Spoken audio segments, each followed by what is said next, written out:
Hi, everyone. This is one of my very first videos on YouTube.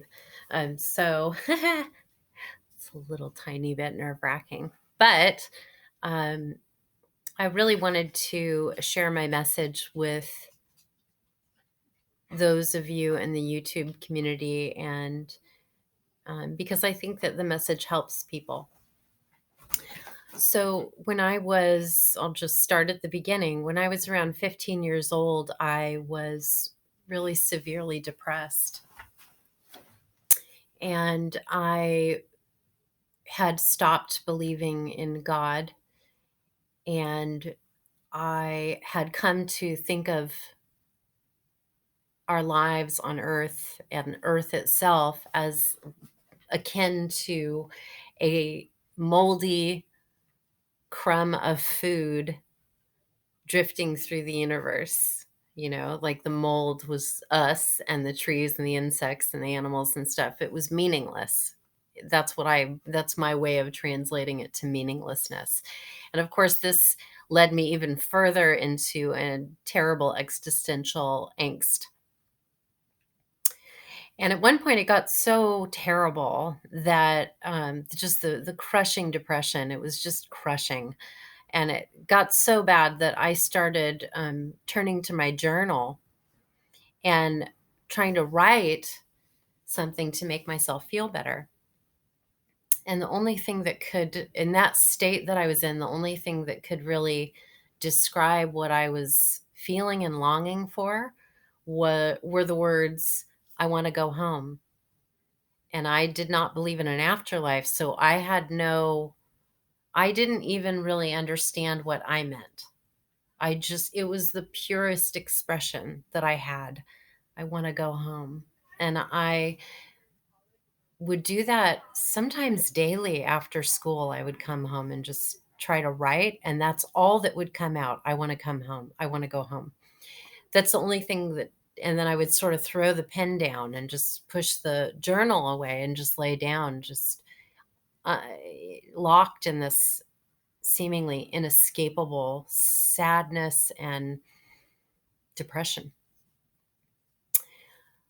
Well, that was occurring for probably, I'm not sure, a few weeks, even to a few months. I'm not sure the timeline of that, but it was repeated a few different times. And one day I went to school as usual, and I was sitting in my second period class, history class, and I felt just a little tired. I did not feel sick. I just felt a little bit tired. And to me, that was like, "Oh, maybe I can go home sick because I just don't wanna be here." School was very, very confining and depressing to me because my grades were D's and F's all throughout school, and I was put in special education classes. So we felt like I was failing, and I didn't wanna be there. And, so I raised my hand and told the teacher, I think I'm sick. Can I go see the school nurse? And he excused me, and I went to go see the school nurse. And the school nurse took my temperature, and I will never forget it. She went about her thing and, waiting for my thermometer to come to its time. And then she took it out of my mouth and looked at it, and she said, "Oh my God, you have a fever of 105. You need to go home now." I was completely shocked. First of all, I didn't know how dangerous at the time. All I heard was high fever. I mean, I heard her say 105, but that didn't mean anything to me because I I didn't know that 105 was dangerously high. I didn't know how dangerous it was. I knew nothing. I was only 15. So she called a parent, and the only parent that was reachable was my stepmother. I did not have a good relationship with my stepmother. It was a very difficult, very painful relationship. But my stepmother picked me up, and strangely, instead of taking me to an emergency room, which is probably what she should have done, she took me home and told me, gave me the keys and told me, go into the house and don't touch anything and go straight to your room and lay down. She didn't want me to touch anything because she didn't want me getting everyone else sick with my germs. Okay, so I did as she asked, and I went into my bedroom and I laid down on my bed. And at that point, I got extremely tired. And this is about 11 a.m. in the morning, maybe earlier. I got extremely tired and I drifted into what I consider to be a state of delirium or something for a little while. I'm not sure how long it lasted. it, I know I'll return to that. So all I know is that I drifted into this state where the room faded out, all was black, and there was a very loud rumbling and buzzing. And it was like, I always describe it like it was as though a war had erupted over my rooftop or in my city. It was, or helicopters flying right over my roof. It was deafeningly loud. And I was confused in that state. That's the only thing I can say. My feeling was not really fear. It was more, what's going on? Like, what is this? Where am I? And then all of that faded away. And I found myself in a tunnel. And the sensation was that I was in water. I was in a black, completely dark tunnel, and my body, I didn't look to see if I had a body. I just had the sensation that my body was moving down, like this is my body, moving down and coming up through a tunnel. And I remember distinctly thinking, I'm in water. This is so strange, but I can breathe. So at some point, as I'm coming up the tunnel, I see very faint light. It wasn't a bright light like Minnie described. And then I find myself emerging out of water. And I look down and I see myself standing in a very gentle river. And all around me is a very beautiful, very peaceful forest. And this is where it gets hard to describe because it was a rush of it was everything wrapped into one. It was instantly, it was like looking around at the forest, I was having the experience of remembering it and knowing it was my true home, like my truest home, and feeling immense awe and bliss and love and relief. And then all at once, all of this information became available to me. And I had the sensation that I already knew these answers. I already knew the information, but I had completely forgotten the information while I was on Earth. And it was wild. So it was like, oh my God, I instantly knew I never could die and that I was eternal. But I also saw even more powerful than that for me, because that was sort of a given for some reason in that state. Oh yeah, we never die. Of course, I forgot. But the other part was I saw how innocent I really was. And that was stunningly profound. I was totally blameless. I was pure and I was innocent and I was deeply cherished and loved. And there was no other being in my NDE. It was just me, but I didn't feel at all alone. And it was the least alone I've ever been in my life. It was like the place itself was alive and it was telling me things and it was loving me. It was just absolutely pretty hard to describe it. So I saw my innocence, and that was mind blowing because for years I had carried around immense shame, and for all kinds of things, just shame. I don't For a lot of different reasons, and I think most people carry around a lot of shame, and that was that was cured in one fell swoop. The shame was gone. I knew I was innocent. The other thing I knew was that life was completely safe. My life on earth and here and in this other realm was always safe. There was nothing to be afraid of ever. I also saw that it was all perfect. It was all for love and it was all perfect, even when I couldn't see it. In the state I was in my NDE, I could see why.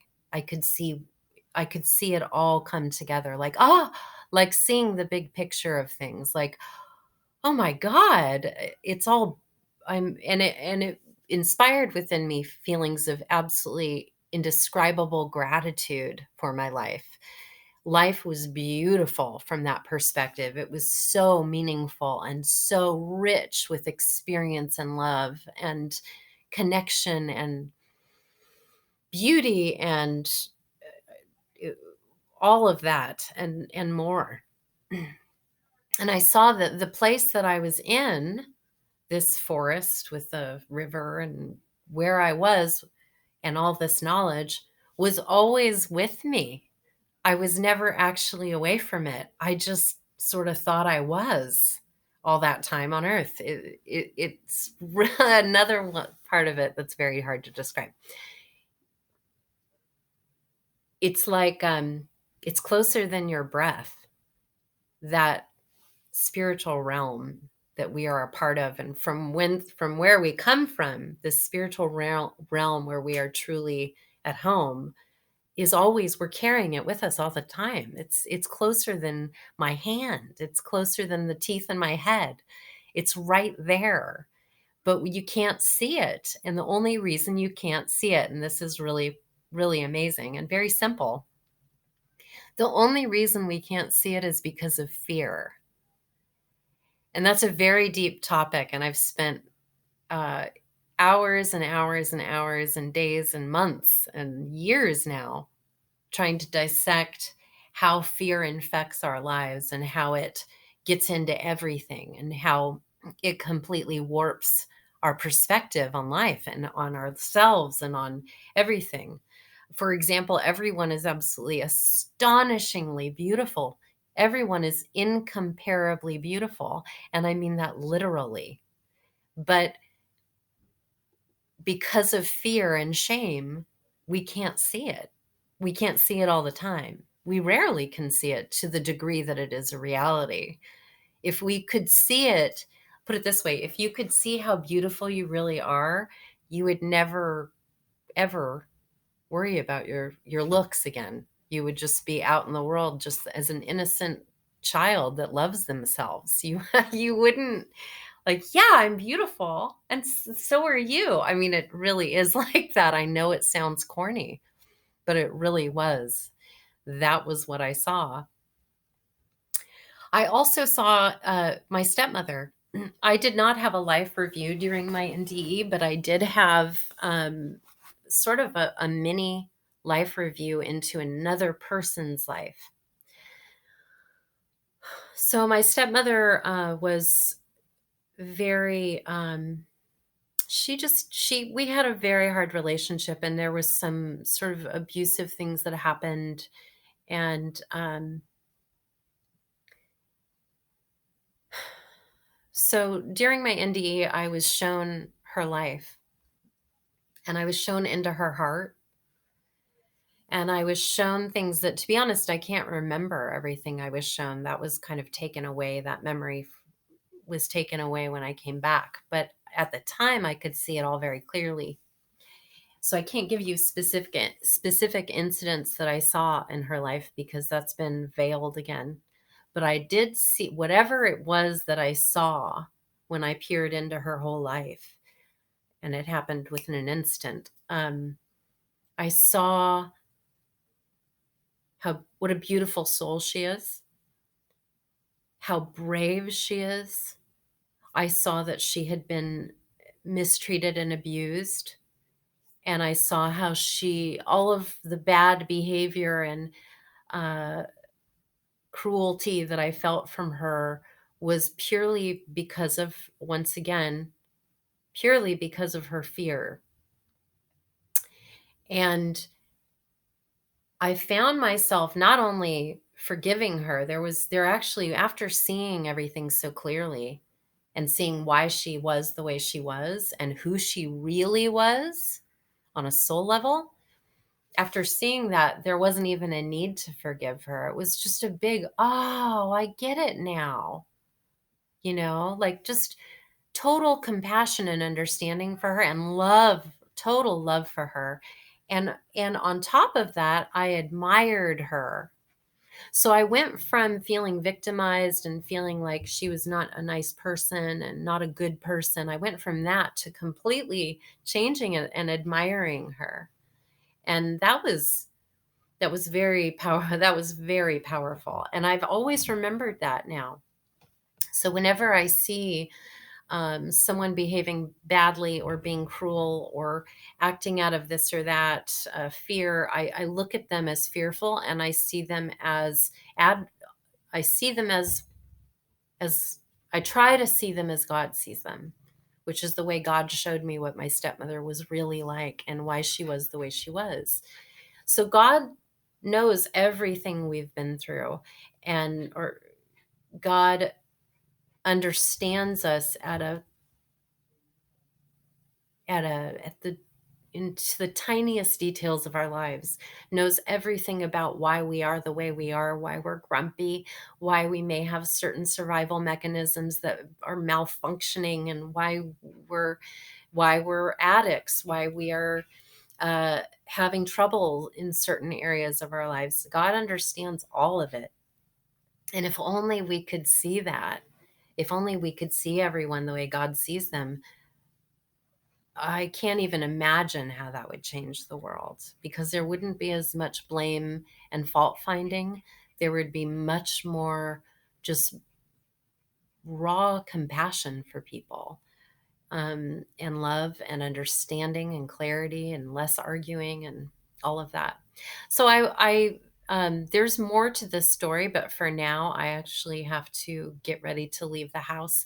So for now, that's it. But I thank you for listening, and uh, you're welcome to comment below. And I hope to do many more of these videos. Thank you. Bye.